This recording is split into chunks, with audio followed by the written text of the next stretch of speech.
भारत के सभी राज्यों की खबर SNS न्यूज चैनल पर, खबर जो आपको रखे सबसे आगे। नमस्कार, मैं विशाल पटेल। SNS टीवी में एक बार फिर से आपका स्वागत है। आइए ले चलते हैं महाराष्ट्र की बड़ी खबरों की ओर। नमस्कार, मी विवेक तरमले पवनीवरून बोलतोय। माझ्यासोबत गावामधील सुरकर मुल्ले सर आहेत, सदर व्यक्ती पण आहेत जे साखळी उपोषणासाठी आम्ही बसलेलो आहोत। आज साखळी उपोषणाला 6 दिवस झालेले आहेत। साखळी उपोषणाचा विषय असा आहे की नगर परिषद पवनी येथे एक PMAY पंतप्रधान आवास योजनेअंतर्गत शहरस्तरीय तांत्रिक तज्ञ म्हणून देवेंद्र भोजराज बनसोड याची नियुक्ती 2018ला नगर परिषद पवनीला झालेली आहे। सदर व्यक्ती हे इंजिनियर आहेत आणि तांत्रिक तज्ञ म्हणूनच त्यांची निवड झाली आहे। त्यांची एक लायसन बनवली होती सुबेची गडचिरोलीवरून 2017ला।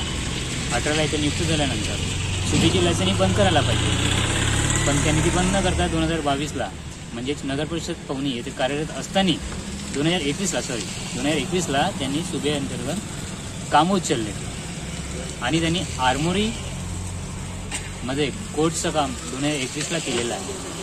पुरावा आहे आमच्याजवळ। तर त्याच्या निलंबनासाठी आम्ही रिक्वायरमेंट म्हणजे एक निवेदन पत्र सदर नगर परिषद पवनी, जिल्हाधिकारी कार्यालय भंडारा, विभागीय आयुक्त नागपूर, माडा तसेच जिल्हा प्रशासन, नगर परिषद संचालनालय आणि विविध कार्यालयाला पाठवून सुद्धा सदर कार्यालयाकडून अजूनपर्यंत काहीच कारवाई झालेली नाही। नगर परिषद पवनी यांनी सदर इंजिनियर देवेंद्रजी बनसोड यांची पाठराखण करत आहेत। त्यांचे पुरावे मिळून सुद्धा त्यांनी त्यांचा मनोबळ वाढवला आणि वेळकाढूपणा करत आहेत आपले मुख्याधिकारी। आणि सविस्तर सांगायचं झालं तर आमची मागणी ही आहे की श्री देवेंद्र बनसोड हे त्यांनी लिहून दिलेल्या GR प्रमाणे, त्यांनी लिहून दिलेल्या एक हलफनाम्याप्रमाणे एक ठिकाणी सुबेची लायसन काढले तर त्यांना कुठल्याही पण खाजगी निमशासकीय किंवा शासकीय डिपार्टमेंटला काम करता येत नाही, पण ते निमशासकीय स्तरावरती इथं काम करत असताना सुद्धा सुबे अंतर्गत ते काम उचललेले आहेत ठेकेदारी पद्धतीने। सदर गडचिरोलीमध्ये पण काम केलं आहे आणि बल्लारशाहच्या महापरिषदमध्ये पण काम केलेलं आहे। असे विविध ठिकाणी त्यांनी वेगवेगळे कामं केलेले आहेत, पण प्रशासनाच्या डोळ्यात धूळ झोकून भ्रष्टाचाराला पुरावा म्हणून मुख्याधिकारी नगर परिषद पवनी हे त्यांची पाठराखण करत आहेत आणि वेळकाढूपणा करत आहेत। सदर अधिकारी इथं येऊन उडवाउडीचे उत्तर देत आहेत, त्याचे पण सबूत आमचे पुरावे आहेत आमच्याकडे। आणि आमची माग एवढीच आहे की देवेंद्र बनसोड यांना या कार्यालयातून पदमुक्त करून त्यांच्यावरती फौजदारी गुन्हा 193/2, 199 तसेच कलम 200 नुसार त्याच्यावरती गुन्हा दाखवला हवा आणि गडचिरोली येथे सार्वजनिक बांधकाम विभाग यांना काम करत असल्याचा अहवाल लवकरात लवकर पाठवून तिथून सुबेची लायसन ही काळ्या यादीत टाकण्यात येईल। धन्यवाद। मी विवेक तरमले पवनीवरून आंतरराष्ट्रीय महाविकास सुरक्षा परिषद यांच्यामार्फत आज 6 दिवस झाले आमचं साखळी उपोषण चालू आहे। नगर परिषद पवनी याच्या विरोधामध्ये साखळी उपोषण उभारलेला होता। श्री देवेंद्र भोजराज बनसोड हा व्यक्ती भ्रष्टाचारी आहे असं दाखवून देण्यासाठी आणि त्याचे पुरावे घेऊन आम्ही नगर परिषदेच्या समोर बसलेलो आहे। बनसोड यांनी सुबेची लायसन 2017ला गडचिरोलीतून काढली होती। 2018ला ते पवनी नगर परिषदला तांत्रिक तज्ञ PMAY च्या अंतर्गत नियुक्त झालेले आहेत।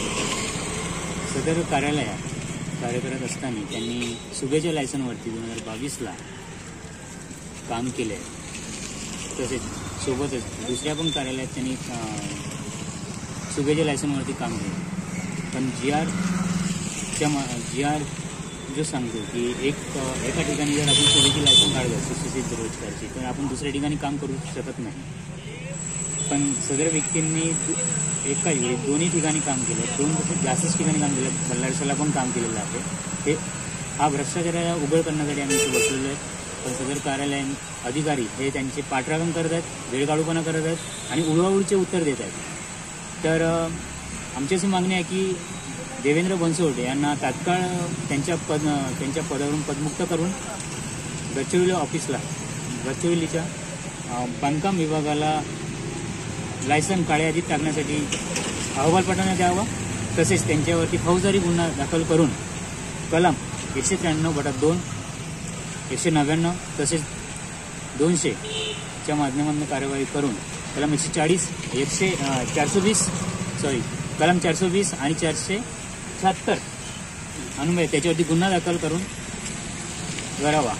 दाखल करावा अशी आमची मागणी आहे. मी आंतरराष्ट्रीय मानवाधिकार सुरक्षा परिषदेतर्फे बोलत आहे. जे श्री देवेंद्र बनसोड यांनी जे भ्रष्टाचार केला आहे ते उघड करण्याकरता मी या ठिकाणी बोलत आहे की जेणेकरून भ्रष्टाचाराला कुठेतरी आळा बसला पाहिजे आणि शासनाची होत असलेली दिशाभूल हे थांबवली असं माझे मत आहे.